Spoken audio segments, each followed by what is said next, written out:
جب وہ اس دنیا کے شور اور خاموشی سے قطع تعلق ہو کر انگلش میں غصہ کرتی ہے، جب وہ اس دنیا کے شور اور خاموشی سے قطع تعلق ہو کر انگلش میں غصہ کرتی ہے، میں تو ڈر جاتا ہوں لیکن کمرے کی دیواریں ہنسنے لگتی ہیں۔ جب وہ اس دنیا کے شور اور خاموشی سے قطع تعلق ہو کر انگلش میں غصہ کرتی ہے، میں تو ڈر جاتا ہوں لیکن کمرے کی دیواریں ہنسنے لگتی ہیں۔ وہ ایک ایسی آگ ہے جس کو صرف دہکنے سے مطلب ہے۔ وہ ایک ایسا پھول ہے جس پر اپنی خوشبو بوجھ بنی ہے۔ وہ ایک ایسا خواب ہے جس کو دیکھنے والا خود مشکل میں پڑ سکتا ہے۔ اس کو چھونے کی خواہش تو ٹھیک ہے لیکن پانی کون پکڑ سکتا ہے؟ اس کو چھونے کی خواہش تو ٹھیک ہے لیکن پانی کون پکڑ سکتا ہے؟ وہ تو رنگوں سے واقف ہے، بلکہ ہر ایک رنگ کے شجرے تک سے واقف ہے۔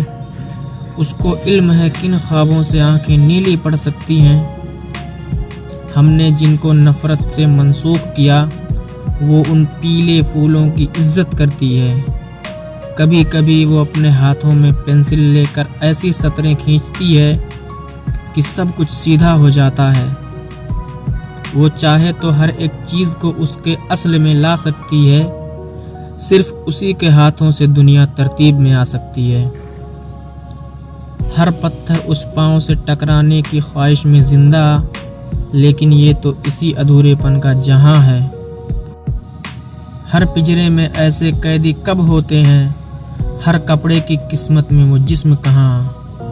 ہر پنجرے میں ایسے قیدی کب ہوتے ہیں، ہر کپڑے کی قسمت میں وہ جسم کہاں؟ میری بے مقصد باتوں سے تنگ بھی آ جاتی ہے تو محسوس نہیں ہونے دیتی، لیکن اپنے ہونے سے اکسا جاتی ہے۔ اس کو وقت کی پابندی سے کیا مطلب ہے؟ اس کو وقت کی پابندی سے کیا مطلب ہے؟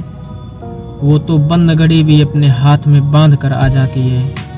وہ تو بند گھڑی بھی اپنے ہاتھ میں باندھ کے آ جاتی ہے۔ جب وہ اس دنیا کے شور اور خاموشی سے قطع تعلق ہو کر انگلش میں غصہ کرتی ہے، میں تو ڈر جاتا ہوں لیکن کمرے کی دیواریں ہنسنے لگتی ہیں۔